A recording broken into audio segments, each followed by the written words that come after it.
এটা একটা 3 cylinder engine, ঠিক আছে। তো এই সিলিন্ডার ভিতরে কি আছে না পিস্টন আছে।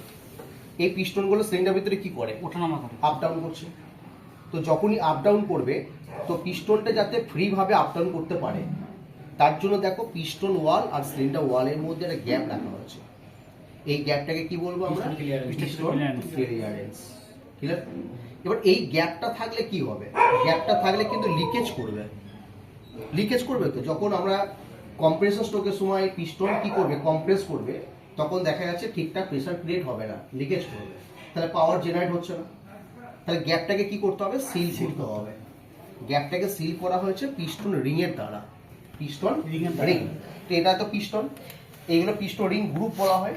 এই গ্রুপের মধ্যে আমাদের কি ফিট করা থাকবে, পিস্টন রিং ফিট করা থাকবে। তো এখানে আমাদের দু রকম পিস্টন রিং ফিট করা থাকে, ঠিক আছে। তো কম্প্রেসর রিং আর অয়েল কন্ট্রোল রিং আছে। কম্প্রেসর রিং এর কাজ হচ্ছে কি, উপরে কম্প্রেসর প্রেসারটাকে হোল্ড করে রাখা যাতে লিকেজ না করে। অয়েল কন্ট্রোল রিং এর কাজ হচ্ছে নিচের লুব্রিকেটিং অয়েল থেকে স্প্রে করে নামানো যাতে নিচের লুব্রিকেটিং অয়েল কম্বাসন চেম্বারে না আসে, উপরে না যায়, ঠিক আছে।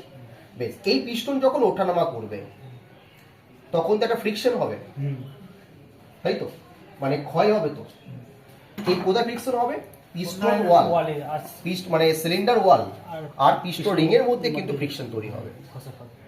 এবার এদের মধ্যে যদি ফ্রিকশন তৈরি হয় তাহলে কি হবে, ক্ষয় হবে না, হবে না, ক্ষয় হবে।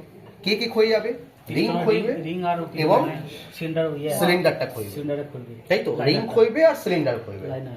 তো রিং ক্ষয়ে গেলে রিংটা চেঞ্জ করতে পারবো আমরা পুরনো রিং ফেলে দেবো, নতুন রিং ফিট করে দেবো। বাট যদি সিলিন্ডারটা ক্ষয়ে যায় তো সিলিন্ডারটা চেঞ্জ করা যাবে না। সিলিন্ডারকে চেঞ্জ করতে গেলে আমাকে ইঞ্জিন ব্লকটাকে চেঞ্জ করতে হবে, ঠিক আছে। তা এই প্রবলেমটাকে সলভ করা হচ্ছে কিভাবে, by the use of cylinder liner. কি ব্যবহার করে, লাইনার ব্যবহার করে। দেখো আমাদের যদি সিলিন্ডার লাইনার ব্যবহার করি তাহলে পিস্টন কিন্তু ওঠানামা করছে লাইনারের ভিতরে, তাহলে ক্ষয়ে গেলে কে ক্ষয়বে, লাইনার ক্ষয়ে যাবে। আর লাইনার চেঞ্জেবল, আমরা লাইনারটাকে চেঞ্জ করতে পারবো, ঠিক আছে। বেশ, এবার ধরো দেখা যাচ্ছে এই পিস্টন রিং বা লাইনার ক্ষয়ে গেছে। এরা ক্ষয় হলে কি হবে, নিশ্চয়ই কোনো না কোনো সিমটম তোমার দেখা দেবে। কি দেখা দেবে, যখনই ক্ষয় হবে তখন প্রেসার ঠিকঠাক জেনারেট, প্রেসার তৈরি হবে না, প্রেসার কম তৈরি হবে।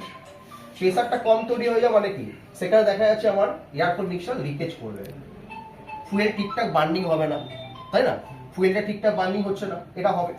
আর কি হবে না, সাইলেন্সার পাইপ দিয়ে দেখা যাচ্ছে সাদা বা কালো ধোঁয়া হবে, কেন, ইঞ্জিন অয়েল লিকেজ করে এসে কম্বাসন চেম্বারে মিশবে। তাহলে আমি সেই ক্ষেত্রে দেখো আমি কিভাবে বাইরে থেকে বুঝবো যে পিস্টন রিং বা লাইনার ক্ষয়ে গেছে, এটা কিভাবে করব। এটাকে বুঝতে গেলে সবার প্রথমে আমাকে এটা ব্যবহার করতে হবে। ক্লিয়ার? এটার নাম হচ্ছে কম্প্রেশন টেস্টার। কম্প্রেশন টেস্টার মানে সিলিন্ডারের ভিতরে যখন সাকশন হলো, সাকশনের পর কম্প্রেস করবে, কম্প্রেশনে একটা প্রেসার তৈরি হয়। এই প্রেসারটা কত তৈরি হয় এটা কিন্তু আমি তোমাদের বলেছিলাম, পেট্রোল ইঞ্জিনে 7 কেজি পার সেমিস্টার থেকে 10 কেজি পার সেমিস্টার, আর 35 টু 40 কেজি পার সেমিস্টার হচ্ছে ডিজেল ইঞ্জিনে, ঠিক আছে। তাহলে পেট্রোলের কম্প্রেশন প্রেসার থাকা উচিত এখান থেকে 7 থেকে তোমার 10 এর মধ্যে থাকবে। তাহলে আমি প্রথমে প্রেসারটা টেস্ট করবো এর মধ্যে প্রেসারটা ঠিকঠাক আছে কিনা। যদি প্রেসারটা ড্রপ করে মানে কমে যায় তার মানে জানতে হবে এখানে কারো না কারো লিকেজ আছে, নয় পিস্টন রিং ক্ষয়ে গেছে, না হলে সিলিন্ডার লাইনার ক্ষয়ে আছে, ঠিক আছে। এটা কিভাবে মেজারমেন্ট করবো, এটা দিয়ে না, ধরো ইঞ্জিন হেডে ওখানে কি থাকে, স্পার্ক প্লাগ কেবল লাগানো থাকে। পেট্রোল ইঞ্জিন যদি হয় তো স্পার্ক প্লাগ লাগানো থাকবে, প্রত্যেকটা সিলিন্ডারে একটা করে স্পার্ক প্লাগ লাগানো থাকবে। আমি প্রথমে কি করব, প্রত্যেকটা স্পার্ক প্লাগের কেবলগুলোকে ডিটাচ করে দেবো, কেন গাড়ি স্টার্ট করবো না, গাড়িটা স্টার্ট করবো না। তাহলে যদি তিনটে সিলিন্ডার হয় তো তিনটে স্পার্ক প্লাগের কেবল কিন্তু আমি স্পার্ক প্লাগ থেকে খুলে দিলাম। এরপর আমি একটা সিলিন্ডারের স্পার্ক প্লাগটাকে খুলে নেবো রেঞ্চের সাহায্যে। তাহলে স্পার্ক প্লাগের জায়গায় এরপর এটাকে আমি টাইট করব, একটা সিলিন্ডারে এটা, কিন্তু বাকি সিলিন্ডার স্পার্ক প্লাগ কিন্তু আমার ইনস্টল করাই আছে, লাগিয়ে দিলাম। এরপর আমি কি করব, চাবি ঘুরিয়ে স্টার্ট করার চেষ্টা করব, বা স্টার্ট তো হবে না কারণ স্পার্ক প্লাগ কেবল আমার খোলা আছে, ঠিক আছে। যখন স্টার্ট করবে এর ভিতরে তো কম্প্রেস হবে, পিস্টন ওঠানামা করবে, যখনই কম্প্রেস হবে তো এখানে দেখবে এর কাঁটা কিন্তু আস্তে আস্তে উপর দিকে উঠবে। এখানে প্রেসারটা হচ্ছে মানে সেই প্রেসারটা এখানে এই ডায়াল গেজে শো করবে। তো দেখে নিতে হবে, এখানে নোট করতে হবে এই কাঁটাটা লাস্ট কত দূর পর্যন্ত উঠেছে। যদি দেখা যায় যে কাঁটাটা উঠেছে যে ধরো 6 কেজি পার সেমি স্কোয়ার, কত উঠেছে? 6 কেজি 6 কেজি পার সেমি স্কোয়ার উঠেছে। আমি এটা নোট করে নিলাম যে এই ইঞ্জিনের 1 নম্বর সিলিন্ডারের কম্প্রেসর প্রেসার হচ্ছে 6 কেজি পার সেমি স্কোয়ার। এরপর আমি এটা রিমুভ করে আবার স্পার্ক প্লাগটাকে টাইট করে নেব। সেকেন্ড আমি কি করব, পরের সিলিন্ডারে আবার চেক করব। তো পরের সিলিন্ডার চেক করার পর দেখা গেছে একই প্রসেসে চেক করব, সেখানে দেখা গেছে যে আমাদের ওর প্রেসার দেখা আছে 5.5। তাহলে কতটা ডিফারেন্স আছে? 0.5। এটা যেন কখনই 0.2 এর বেশি না হয়, বা দুটো সিলিন্ডারে যে কম্প্রেসর প্রেসারের আমার রেঞ্জ আছে 0.2 এর যেন বেশি না হয়। ঠিক আছে, তার মানে কি এই সিলিন্ডারের প্রেসার আরো অনেক কম হচ্ছে। সেখানে দেখা যাচ্ছে এই সিলিন্ডার পিস্টন রিং বেশি ক্ষয়ে গেছে হতে পারে, বা পিস্টন রিং ভেঙে গেছে হতে পারে। সেম আমি এটাও চেক করে দেখলাম, দেখা গেছে যে আমার দুটো সিলিন্ডারের প্রেসার সেম আছে, একটা সিলিন্ডারের প্রেসার ডাউন আছে। তাহলে আমি কি করব, এই সিলিন্ডারের রিংটা শুধু চেঞ্জ করে দেবো না, আমি যদি এই সিলিন্ডারের রিংটাকে চেঞ্জ করি, বাকি যদি চেঞ্জ না করি এর প্রেসার হাই হয়ে যাবে, তখন এর প্রেসার তখন কত হয়ে যাবে? 7 হয়ে যাবে। আর এদের প্রেসার কত আছে? 6 আছে। তাহলে কত ডিফারেন্স থাকা উচিত নয় বলেছিলাম? 0.2 এর বেশি যেন না হয়। কিন্তু এখানে কত বেশি আছে? 1 বেশি হয়ে গেছে। তাহলে এটা কিন্তু প্রবলেম আসবে, আনইভেন প্রেসার পড়বে ক্র্যাঙ্কশ্যাফটের উপর, ক্র্যাঙ্কশ্যাফট এটা ভেঙে যেতে পারে। ঠিক আছে, তাহলে আমি এটার সাহায্যে আমি চেক করে নিতে পারবো যে এর ভিতরে রিং হয়ে গেছে না ভেঙে গেছে, এটা দেখে বুঝতে পারবো। ঠিক আছে, এর নাম হচ্ছে compression pressure tester. Clear? Second দেখো, এরপর আমি দেখবো কি এই যে সিলিন্ডার আছে, সিলিন্ডারের তো একটা ডায়ামিটার আছে, তো যেটাকে আমরা কি বলি? বোর বলি। Bore, the inside diameter of cylinder is called bore. তো এই ডায়ামিটারটা মানে সিলিন্ডারটা ক্ষয়ে গেছে কিনা আমি কি করে বুঝবো? রিং ক্ষয়ে গেছে কিনা বা সিলিন্ডারের প্রবলেম কিনা, ওভারঅল কিন্তু আমি এটা দেখে বুঝতে পারলাম। মানে এই প্রেসারটা ড্রপ করেছে মানে এর ভিতরে প্রবলেম আছে, তাতে রিং ক্ষয়ে যেতে পারে বা লাইনার ক্ষয়ে যেতে পারে। ঠিক আছে, কিন্তু এবার সিলিন্ডারের লাইনারটা ক্ষয়ে গেছে কিনা সেটা আমি কিভাবে কনফার্ম হবো? এটার জন্য আমার কি করতে হবে? এই গেজটাকে ব্যবহার করতে হবে। এর নাম হচ্ছে ভার্নিয়ার ক্যালিপার। কি বলবো এটা? Vernier caliper. এই ভার্নিয়ার ক্যালিপারের সাহায্যে আমি এটার মেজারমেন্ট করব, মানে এর ইন্টারনাল ডায়ামিটারটা কত আছে মাপবো। কারণ ইন্টারনাল ডায়ামিটারটা আমার কিন্তু যে কোনো গাড়ির টেকনিক্যাল স্পেসিফিকেশনে নেটে দেওয়া আছে, দেখবে এর বোর কত, স্ট্রোক কত, সব দেওয়া আছে। তাহলে আমি এটা দিয়ে মেজারমেন্ট করলেই তো বুঝতে পারবো। কি করে মেজারমেন্ট করব? দেখো এখান থেকে কিন্তু আমরা স্কেল দিয়েও মাপতে পারি, কিন্তু স্কেল দিয়ে আমরা অ্যাকুরেট মেজারমেন্ট পাবো না, তাই না? স্কেলের ধরো আমি বলছি মিলিমিটার আছে, সেন্টিমিটার আছে, তো দেখা গেছে এটা 67 এর থেকে একটু বেশি, আবার 68 থেকে একটু কম।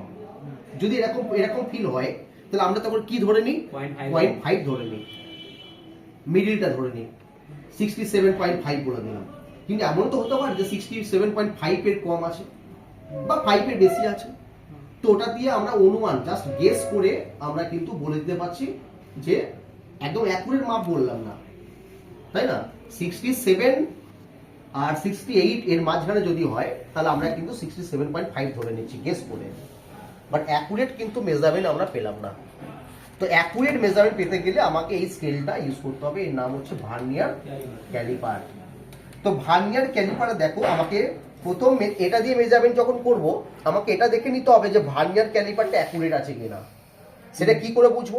দেখো ভার্নিয়ার ক্যালিপারের এটা হচ্ছে মেন স্কেল,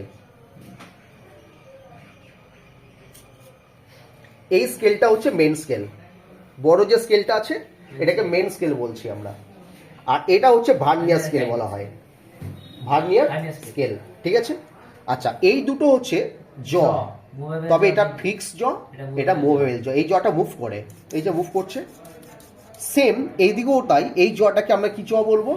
ফিক্স জ। এটাকে কি বলবো? মোবাইল জ। তাহলে এই জটা মুভ করে।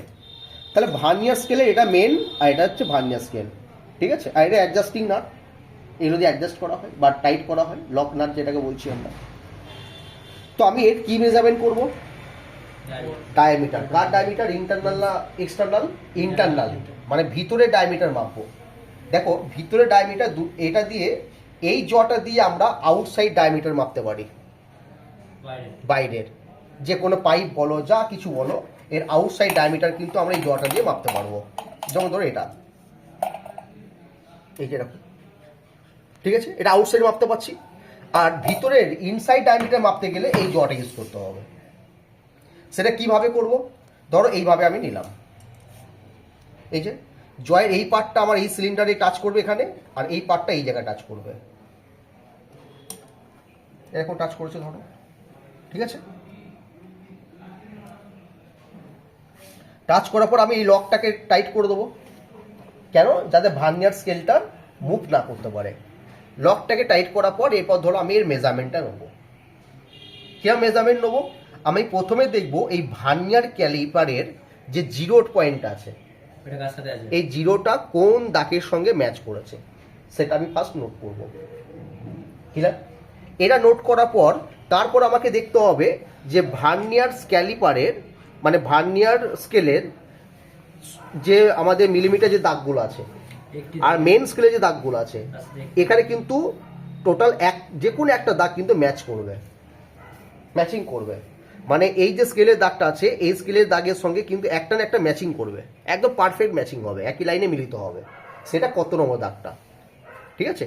তো এখানে দেখো 0 1 2 3, এই 1 আছে, 1 মানে কি 5। আচ্ছা, এদের সঙ্গে সব 5 গুণ হবে, মানে দেখো মাঝখানে আমার 5টা দাগ আছে, তাহলে এখানে 1 মানে হচ্ছে 5 হবে, হ্যাঁ, 2 মানে হচ্ছে 10 হবে, এটা মানে হচ্ছে তোমার 15 হবে, এটাকে টোটাল লাস্ট 0 পর্যন্ত 50টা হবে দাগ। এখান থেকে এই পর্যন্ত 50খানা দাগ আছে। এই 50টা দাগের মধ্যে যে কোনো একটা দাগ ওপরের দাগের সঙ্গে কিন্তু ম্যাচিং করেছে, সেটা কত নম্বর দাগ, ঠিক আছে? দেখা গেছে আমার মেন স্কেলের সঙ্গে ম্যাচিং করেছে, সাপোজ বলে দিলাম 67। কত? 67, ঠিক আছে? 67 ম্যাচ করেছে। দেখো 67ই ম্যাচ করেছে। দেখো কত 5 আছে, 5 মানে কত 50, 60, 60-এর পর একটা দাগ যোগ মানে কাউন্টিং করো, 61 62 করে কাউন্টিং করে দেখো জিরোটা কার সঙ্গে ম্যাচ করেছে। দেখো 6 7 8 9 10 এইগুলোর মধ্যে কোন দাগটা উপরে দাগের সঙ্গে ম্যাচিং হয়েছে, খেয়াল করে দেখবে। এরকম করে তুমি দেখো কোন দাগটা ম্যাচিং আছে।